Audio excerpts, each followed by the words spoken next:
నమస్తే, welcome to new TV Telugu.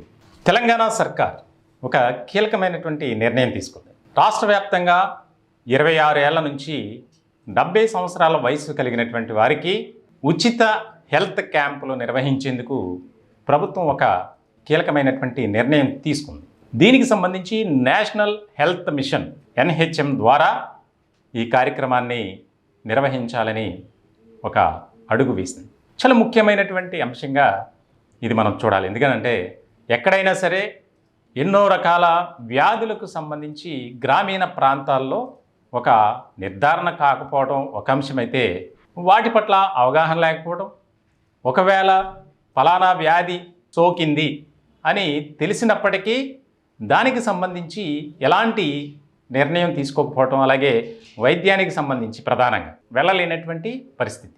Aarogyasri అనో లేకపోతే రకరకాల స్కీముల ద్వారా ఉచితంగా వైద్య సేవలు అందిస్తున్నప్పటికీ వ్యాధుల నిర్ధారణకు సంబంధించి మాత్రం గ్రామీణ ప్రాంతాల్లో బాగా వెనుకబాటుతనం అనేది కనిపిస్తుంది.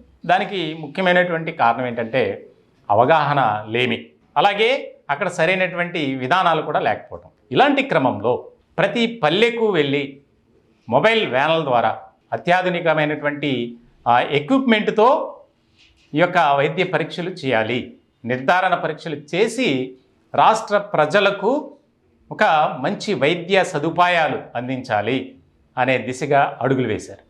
దీనిలో భాగంగా కేంద్రం నుంచి 60% నిధులు, అలాగే రాష్ట్ర ప్రభుత్వం నుంచి 40% నిధులు కేటాయించి దానికి ఆ యొక్క కార్యక్రమానికి శ్రీకారం చుట్టబోతున్నారు.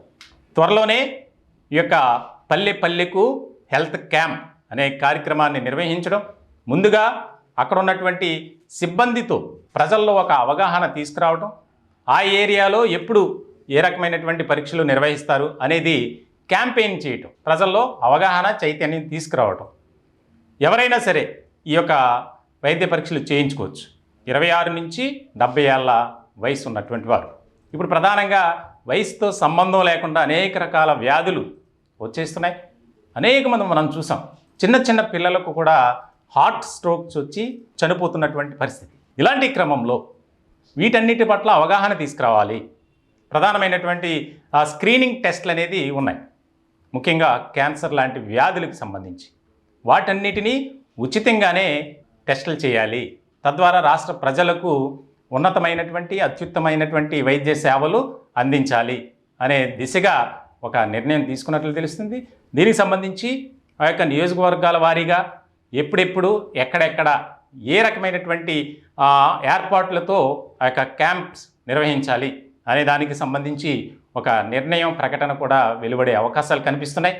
తెలంగాణ రాష్ట్రంలో ప్రభుత్వం మారిన తర్వాత రేవంత్ రెడ్డి ముఖ్యమంత్రిగా ప్రమాణ స్వీకారం చేసినప్పటి నుంచి ఆయన ఒక రకమైనటువంటి విధానంతో వెళ్తున్నారు. రాష్ట్రంలో ఇందిరమ్మ రాజ్య స్థాపన కోసం, అలాగే ప్రజాపాలన అందించాలి, ఎలాంటి వివాదాలకు కానీ ఎటువంటి విమర్శలకు కానీ ఆరోపణలు కానీ తావివ్వకుండా మనం ముందుకు వెళ్ళాలి అనే క్రమంలోనే ఒక్కొక్క నిర్ణయం తీసుకుంటూ దీనికి సంబంధించి చాలా ముఖ్యమైనటువంటి అంశంగా ఇది మారింది. ఇదే కనుక తెలంగాణలో అమల్లోకి తీసుకొస్తే చాలామంది అనవసరమైనటువంటి వ్యాధి బారిన పడకుండా తమ ప్రాణాలను కాపాడుకోవటం, అలాగే ఆరోగ్యాన్ని సంరక్షించుకోవటం, దీని ద్వారా ఎక్కువగా మనకి అవకాశం కలిగే వీలుంటుందని కూడా భావిస్తున్నారు అధికారులు.